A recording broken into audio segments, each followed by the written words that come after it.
4 nga na madaling araw at lumabas kami ng bahay para mamalengke dito sa Wedzone Supermarket kung saan sila lang ang bukas sa mga oras na yan. Hilong-hilo nga ako dyan dahil nga nag-inom kami ng kanyang asawa ng Alfonso kung saan ay hindi ko naman talaga gustong uminom ng Alfonso sa mga oras na yan at wala pa nga kaming tulog, kagagaling lang namin sa basketball. So napag-usapan din kasi na birthday niya ngayon at sabi niya ay walang magluluto para sa kanya kaya si boyfriend na ang nag-insist na magluto. So ayan na nga, yung budget ay 500 dirhams at umabot kami sa 469 dirhams kung saan ay kulang pa ang aming mga pinamili at kailangan pa namin lumipat sa kabilang supermarket.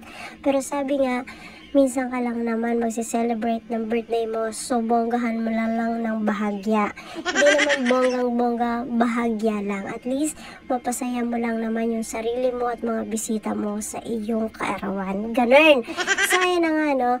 Dahil sa gusto kong malaman kung magkano, ayan, nag-video ako dyan. At ayan na nga, no? 469.97.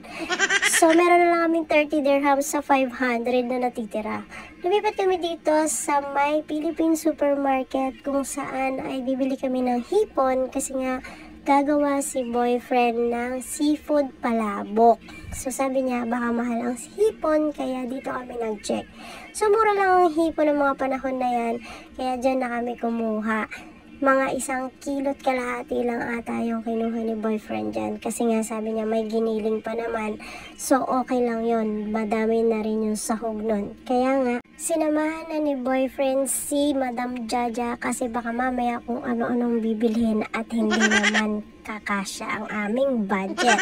So ayan na, nagbayad na kami at lumipat na naman kami sa kabilang supermarket kung saan dun kami bibili ng egg at ng mantika. At since maraming sale dito, so yung ibang mga kailangan ay dito na rin namin pinamili para hindi na kami papunta kung saan-saan pa. At alas 5 na ng umaga niyan at magluluto at magpiprepare pa si boyfriend. So nagbayad na kami niyan after.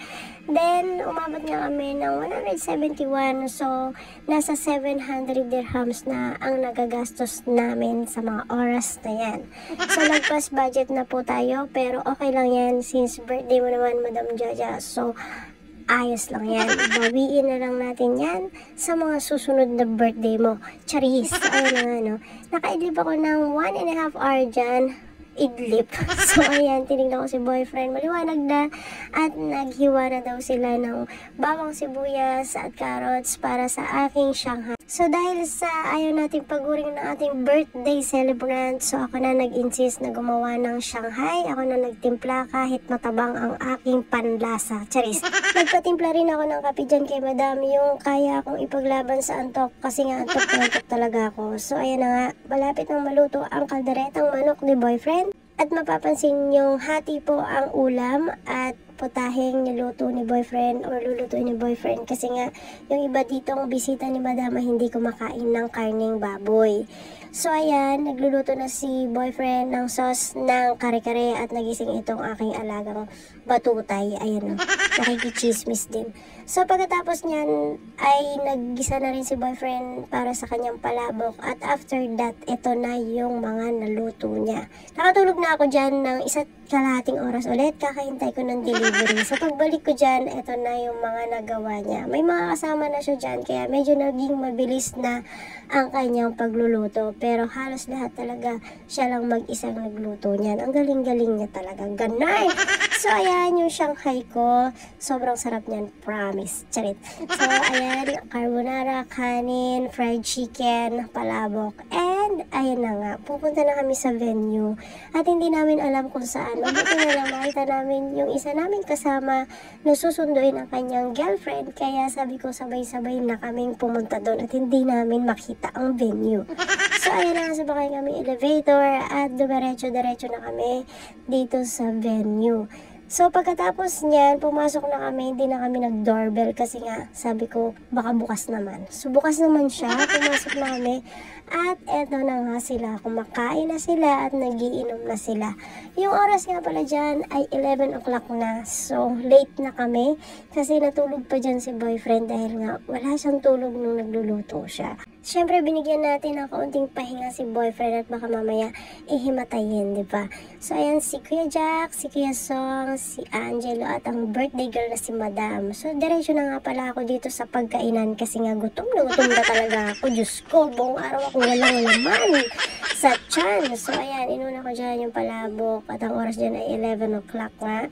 So, hindi pa lahat nabuksan yung pagkain at ayan nga yung aking kinuhang pagkain at sabi ko naman hindi ako diet for today's video. At ayan na nga, lumabas na naman ang aking prinsesa. Diyos ko, inaantok na naman ang batutay.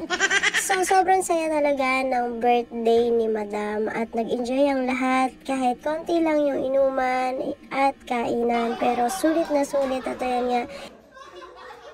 Naman nagpapasabi sa akin ako kasi wala aking nabukapad. Siya aking pag-ibig. Nakabiruan pa nga sila dyan at ito nga, syempre hindi magpapoli si boyfriend. Oh my God! Wow!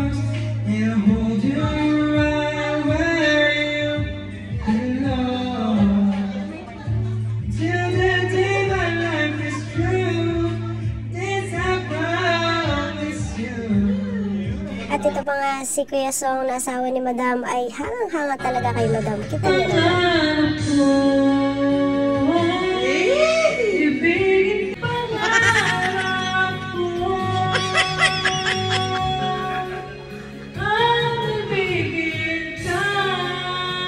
So nauna na kami umuwi at ito nga nagkabiruan pang nakapagdala ng inidoro at ito ay tawan-tawa si Chari.